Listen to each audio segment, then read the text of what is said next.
In the winter quiet of February 1952, beneath the vaulted stone ceilings of Windsor Castle, a new queen opened a jewellery case that should not have been empty.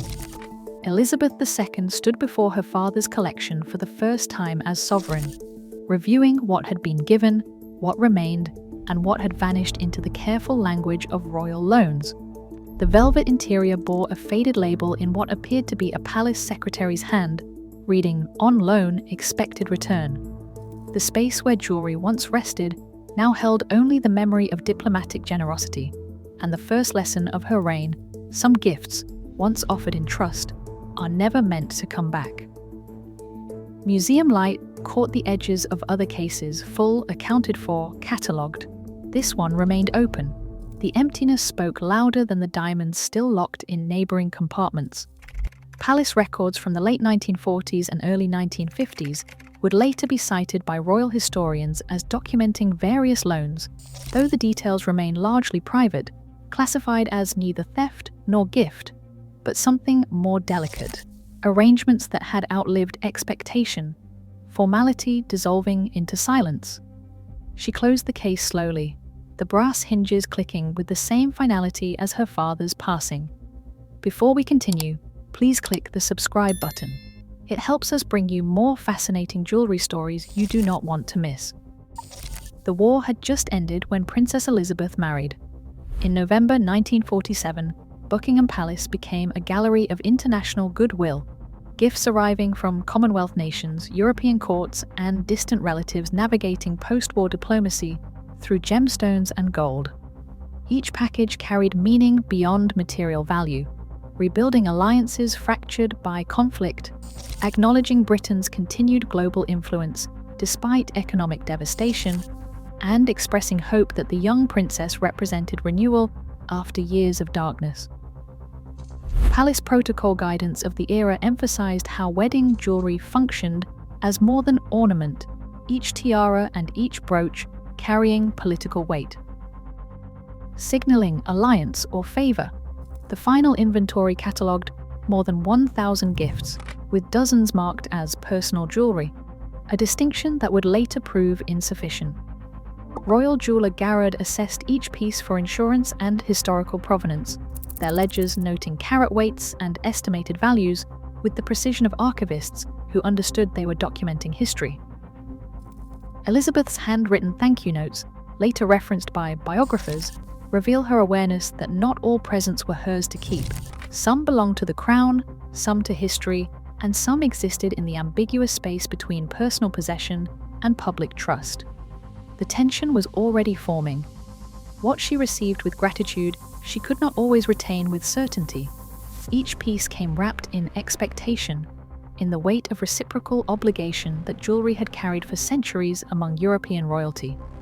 Not everything given as a gift was hers to keep.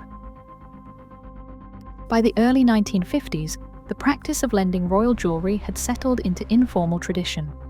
Queen Mary had established precedent decades earlier, offering jewelry to royal brides for their weddings, creating a network of generosity that functioned as both kindness and control. Her own vast collection had been assembled through similar patterns, gifts, inheritances, and strategic acquisitions, and she understood jewelry as a form of currency that transcended mere monetary value. Palace loan practices from this period, later documented by royal historians, show the careful distinction between the crown jewels, which were property of the state and regulated by Parliament, and the personal collection Elizabeth inherited from her father and grandmother. Protocol officers reportedly drafted memoranda suggesting written contracts for future loans, though such recommendations were typically filed and forgotten. The monarchy still operated on older principles: royal word as bond, family honour as guarantee, discretion as armour against public scrutiny. The practice remained one of verbal understanding, familial trust, and the assumption that royal courtesy would ensure return. A tiara's weight, the soft click of its clasp securing against a princess's hair, the sound of velvet cases closing in the vault, these became rituals of connection between generations, gestures of favour that required no signature. Yet beneath the elegance lay a structural fragility. Trust measured in carats, rarely translated into legal recovery, when memory faded or borrowers passed away. The very informality that made lending feel generous also made recovery impossible without appearing grasping or petty. Without contracts, ownership became memory. Without memory, ownership became myth. The system worked beautifully until it did not. In November 1953, months after her coronation, Elizabeth prepared for a Commonwealth tour that would test post-war diplomatic ties. According to accounts from royal jewelry historians, visiting dignitaries occasionally requested to borrow pieces from the Queen's personal collection for state events. Such requests placed Elizabeth in delicate positions because refusing might signal distrust or disrespect, while agreeing meant relinquishing control over heirlooms with profound personal significance. Such loans were typically recorded in palace registers as temporary, a word that would prove more aspirational than binding. Cold War diplomacy often required gestures of trust, particularly among nations navigating the delicate balance between Soviet influence and Western alliance. Jewelry became a language of soft power, more intimate than treaties, more personal than state banquets. When Elizabeth approved such loans, pieces would leave Windsor Castle in their original cases, accompanied by insurance documentation and the expectation of their return within months. Those returns, however, did not always occur. Decades later, archival researchers would find photographs documenting jewelry worn by various European royals at galas throughout the 1950s, though the stone's subsequent whereabouts remained unclear. The images preserved what palace records could not: proof of loan, without documentation of return. The palace typically made no public claims on such pieces. Silence, it seemed, protected diplomatic relationships better than legal demands. To pursue recovery publicly would be to admit that royal trust had been violated, exposing a vulnerability that the monarchy could ill afford during an era of declining imperial power. The word temporary proved optimistic. The 1960s brought a proliferation of loans, many within the royal family itself. Pieces from Elizabeth's personal collection were reportedly lent to close family members for state visits and significant occasions, gestures of support when public image required careful management. Princess Margaret, navigating the complexities of royal duty alongside personal desires that often conflicted with palace expectations, received access to jewelry that enhanced her public appearances at crucial moments. Some of these pieces never formally returned. Royal biographers, writing decades later, described certain items as borrowed indefinitely, a phrase that captured the ambiguity between loan and gift within families bound by protocol rather than contract.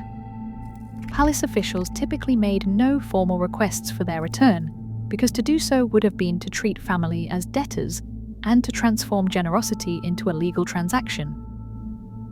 The very act of asking implied distrust, and it suggested that blood ties carried less weight than property rights.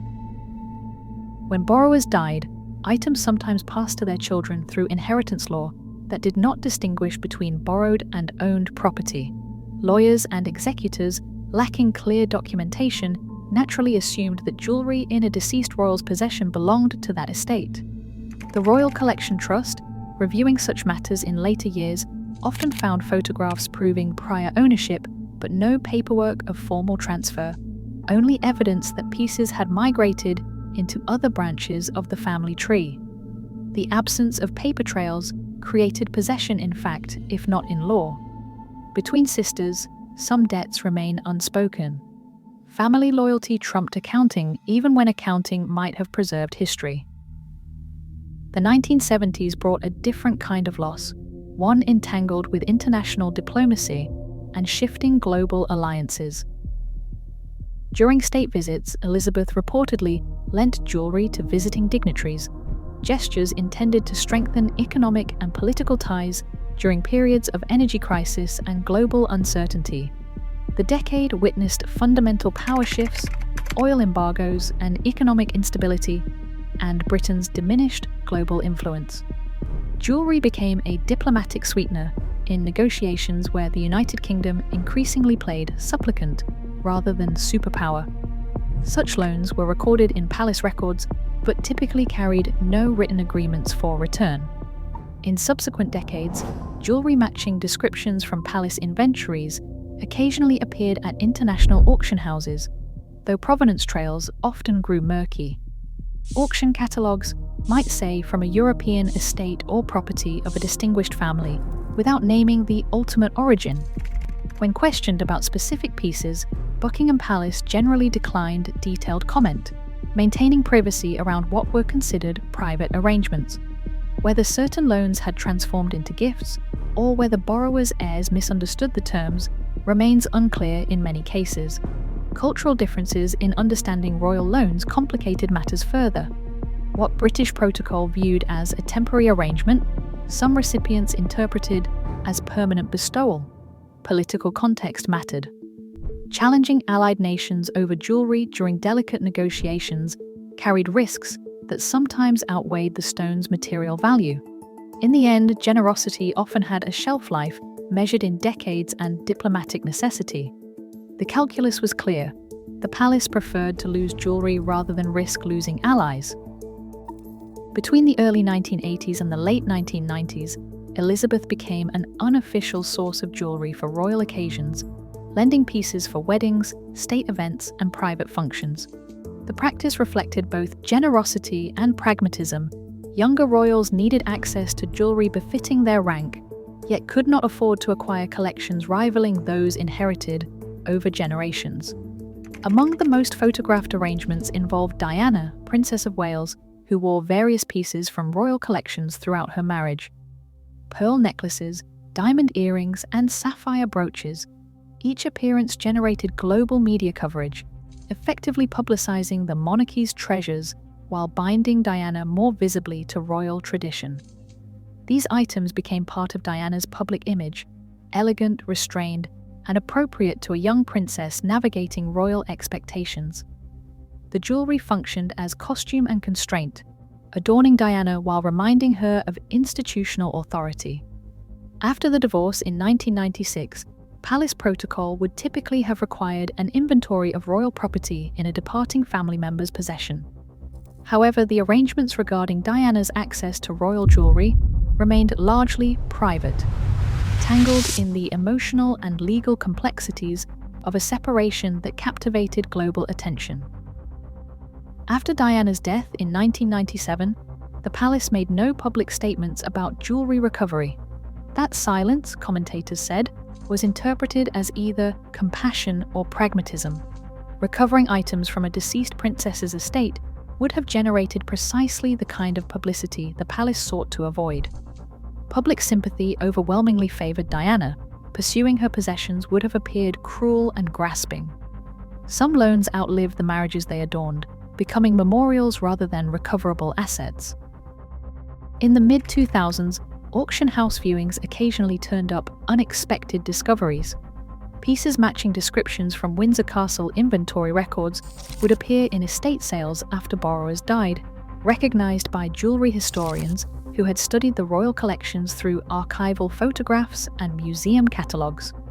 According to jewelry historians, some items had been lent decades earlier, sometimes returned briefly, then reloaned for later occasions and never retrieved.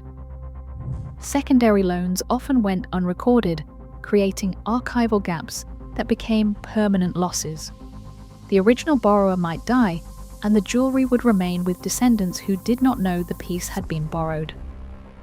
Palace legal advisors, when consulted, often advised against filing claims.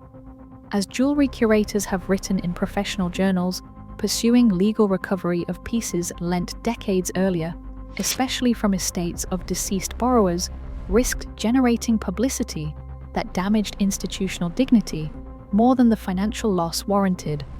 Court proceedings would expose the monarchy's inability to track its own property, suggesting negligence or desperation. When such pieces sold to private collectors, the palace typically chose to let them go, acknowledging the limits of memory and documentation across decades. Each lost piece became a footnote in auction records, its royal provenance adding value for collectors while remaining separated from its original context. Ownership becomes myth after 3 decades. The late 1990s and the early 2000s brought a troubling pattern.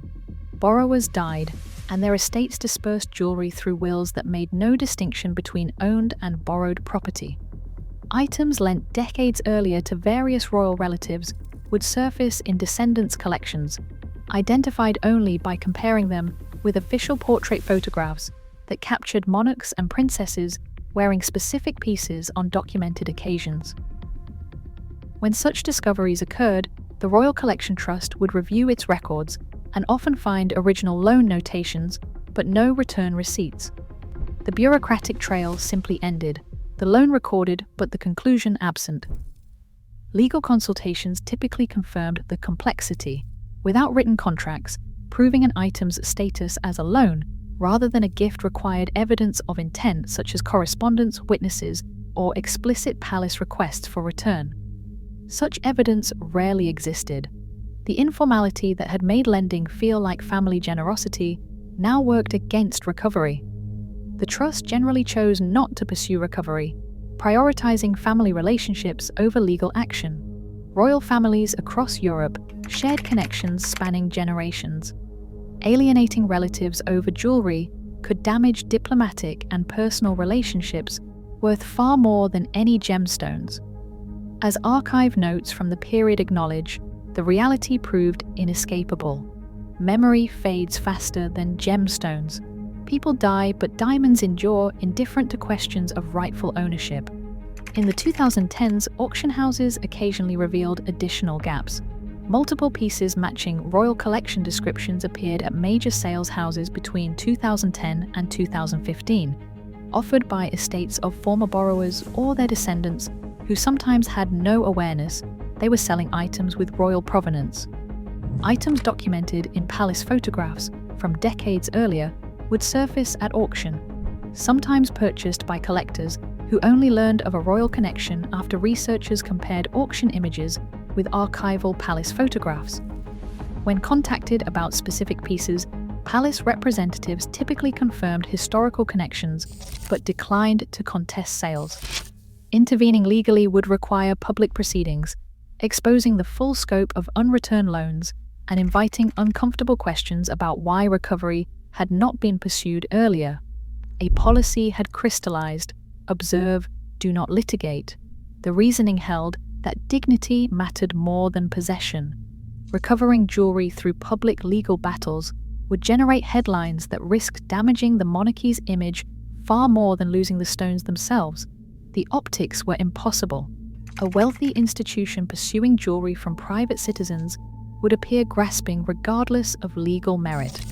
The vaults learned to accept absence. Each auction represented not theft, but the slow dissolution of informal agreements made in eras when the royal word carried weight simply by being royal, when the monarchy's authority seemed so unquestionable that written contracts felt unnecessary, almost insulting to those trusted with loans. Between 2015 and 2020, Elizabeth reportedly conducted a private review of loan practices. Royal biographers, including Robert Hardman, have referenced internal assessments of unreturned items accumulated over 7 decades. Those specific figures remain unpublished to avoid embarrassment to surviving borrowers or their families. The financial implications, documented in internal palace considerations but never disclosed publicly, were reportedly substantial, likely running into millions of pounds even by conservative estimates. More significant than monetary loss was the pattern itself. Each missing piece represented a decision to trust, a gesture of family or diplomatic generosity that had been met with silence, forgetfulness, or intentional retention. The accumulated absences formed a map of relationships, revealing which loans had been honored and which had dissolved into assumption of ownership. According to accounts from palace insiders, senior royals had long expressed skepticism about verbal loan agreements. The review's conclusion led to a quiet but firm policy shift, and loans to anyone outside the immediate family would be significantly restricted. No formal announcement was made. Palace business rarely advertises its internal reforms. By the late 2010s, the flow of jewelry from Windsor Castle had reduced considerably, limited largely to direct heirs. The era of casual lending had ended. generosity calcifies into policy when generosity proves too costly. The 2020s brought greater documentation transparency through digitization efforts. The Royal Collection Trust's ongoing project to create comprehensive digital archives of palace holdings required comparing historical photographs with current inventory, a task that revealed gaps previously obscured by paper-based systems scattered across multiple storage locations. The gaps became more apparent, documented in internal records that tracked items listed in historical photographs but absent from current storage. While specific numbers remain private, royal historians have noted that dozens of significant pieces were classified under various arrangements, acknowledging they might not return. The digitization process forced institutional reckoning. What had been diffuse awareness of missing items became concrete data. The palace provided limited details publicly, citing privacy and diplomatic concerns that remain relevant even decades after loans were initiated. Media coverage of these revelations remained measured, treating them as historical curiosity rather than scandal. Most items had left the vault decades earlier, during eras governed by different expectations of royal privacy and accountability. The palace maintained its characteristic discretion, offering few explanations, no public attempts at recovery, and minimal commentary on whether the absences represented misunderstandings or tacit arrangements. The list is longer than the explanations. Each line in the digital database represented not just lost jewelry but lost history, pieces whose stories now resided in private collections rather than public record. After Elizabeth II died in 2022, jewelry protocols governing the next generation reflected accumulated wisdom, purchased through decades of losses. Catherine, Princess of Wales, received access to the royal collection under terms that would have been unimaginable in earlier decades, when royal lending operated on honour systems that assumed return without requiring documentation. According to royal correspondence, contemporary loan practices now require significantly more documentation, including formal agreements specifying loan duration, detailed photographs from multiple angles showing any existing wear or damage, comprehensive insurance valuations, and specified time limits with automatic renewal requirements. The Royal Collection Trust has worked with Garrard, the historic royal jeweller, to implement enhanced tracking systems. Every piece is photographed professionally before and after each loan. Every loan is recorded in databases with automatic reminder systems. Every return is systematically verified against original condition reports. The contrast with Elizabeth's trust-based, early system is absolute. What once operated on family honour and verbal agreements now functions through contracts and careful oversight that treats even family members as institutional borrowers rather than informal custodians. Younger royals understand the change as both protection and restriction. They can borrow, but never forget they are borrowers. The systems ensure accountability while marking the end of informal generosity that had defined royal jewelry for generations. The next generation inherits caution. They inherit, too, the knowledge of what was lost when trust substituted for documentation. In the present day, the Windsor Castle vault contains rows of velvet boxes, some full, some empty, each telling different stories about royal practice across decades.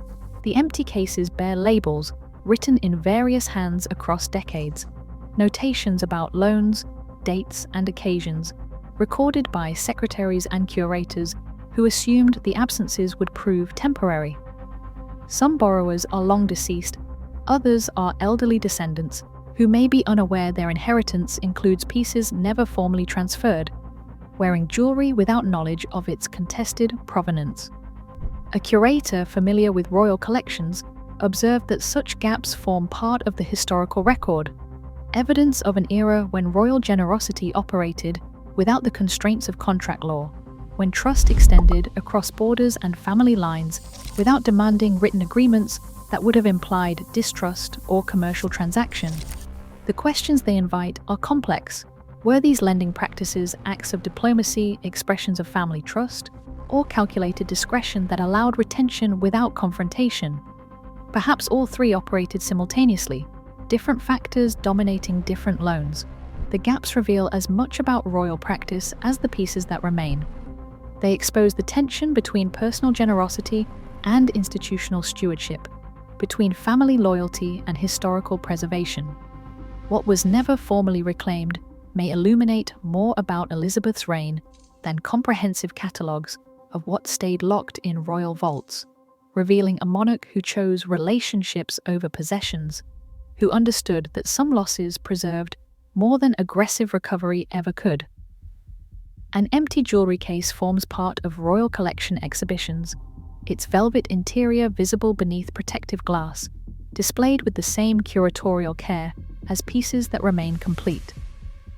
Archive documentation reads simply, "On loan, present location unconfirmed." There is no photograph of what it once held, no detailed provenance beyond basic description, no explanation of how a temporary arrangement became permanent absence. The museum treats absence as artifact. Light from gallery windows falls on fabric that once cradled precious stones, the specific pieces lost to incomplete records and fading institutional memory. The velvet shows slight indentations where settings once rested, ghost impressions of jewelry that will never return. Visitors often pause before such displays for as long as they do before filled cases, drawn to absence as powerfully as presence. The emptiness invites imagination and questions that complete collections cannot provoke. What was offered in generosity and never reclaimed carries its own form of historical testimony. The empty case witnesses not scandal, but a quiet dissolution of agreements that relied on honor rather than law, trust rather than contract, royal word rather than legal enforcement. It marks where verbal assurance ceased to guarantee return, where family courtesy proved insufficient against time, mortality, and human nature. The display acknowledges what institutions rarely admit, that power has limits, that control proves illusory, that even monarchs cannot prevent the slow drift of objects through generations. The velvet remains, holding nothing but memory of gemstones that caught light once, then vanished into hands that never released them. Some gifts are never meant to come back.